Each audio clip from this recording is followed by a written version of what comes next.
Chairman আছেন। Call ড্রপের জন্য গ্রাহককে ক্ষতিপূরণ দেওয়ার কথা মোবাইল অপারেটরদের, তা আদায়ে এবার কঠোর হচ্ছে সরকার। কার্যক্রম শুরু হবে জুলাই থেকে, একথা জানিয়েছেন ডাক, টেলিযোগাযোগ ও তথ্য প্রযুক্তি প্রতিমন্ত্রী জুনায়েদ আহমেদ পলক। ৩০ জুন ২০২৪ রাজধানীর আগারগাঁওয়ে বিটিআরসি ভবনে মোবাইল অপারেটরদের গ্রাহক সেবার মান, বিশেষ করে কলড্রপ সংক্রান্ত বিষয়ে আয়োজিত সভায় প্রধান অতিথির বক্তব্যে তিনি একথা বলেন। তিনি বলেন, কলড্রপ নিয়ে মোবাইল ফোন গ্রাহকরা অসন্তুষ্ট। বিটিআরসি যেসব পরীক্ষা করেছে সে প্রতিবেদন অনুসারে কোয়ালিটি অফ সার্ভিস খুব একটা সন্তোষজনক নয়। এক্ষেত্রে আমরা কাউকে ছাড় দেব না। কলড্রপের জন্য গ্রাহকের যে ক্ষতিপূরণ দেওয়ার কথা সেটা আমরা আরো কঠোরভাবে প্রয়োগ করতে যাব।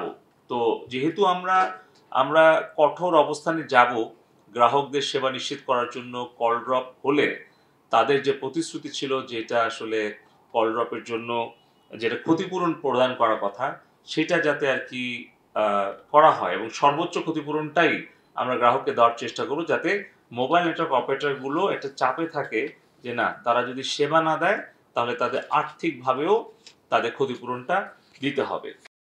আজকে আমাদের ড্রাইভ টেস্টে যে ফলাফল, ঢাকা সিটি কর্পোরেশন, কেরানীগঞ্জ এবং আশপাশে নারায়ণগঞ্জ, সাভার, বিভিন্ন জায়গায় থেকে যে রিপোর্টগুলো এসছে সেগুলো আমরা পর্যালোচনা করব। মোবাইল নেটওয়ার্ক অপারেটরদের ব্যাখ্যা বিশ্লেষণ আমরা শুনবো। তারপর আমরা বিটিআরসির যে টেকনিক্যাল টিম তাদের পরামর্শ এবং ভবিষ্যৎ পরিকল্পনাগুলো শুনবো, এবং তার প্রেক্ষিতে আমরা কিন্তু জুলাইয়ের ১ তারিখ থেকেই আমরা কিন্তু অ্যাকশনে যাব। এছাড়াও প্রতিমন্ত্রী ৩০ অক্টোবরের মধ্যে হযরত শাহজালাল আন্তর্জাতিক বিমানবন্দরের থার্ড টার্মিনাল, চট্টগ্রাম বন্দর, গুলশান, বনানী, মতিঝিল ও আগারগাঁও এলাকায় বাণিজ্যিকভাবে 5G সেবা চালু করার নির্দেশ দেন।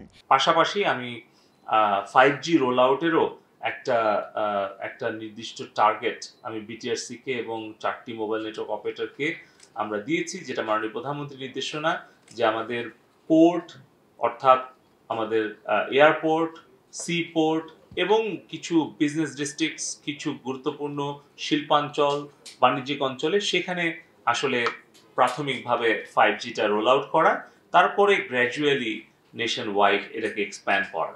আমি দেখেছি যে গুলশান, বনানী এবং মতিঝিল, আমাদের আগারগাঁও, এই এরিয়াগুলোতে কিন্তু 5G এনাবলড অনেক মোবাইল, স্মার্টফোন, হ্যান্ডসেট, এই 4টা অপারেটরই কিন্তু রেজিস্টার্ড এবং ইউজ বেশি হয়।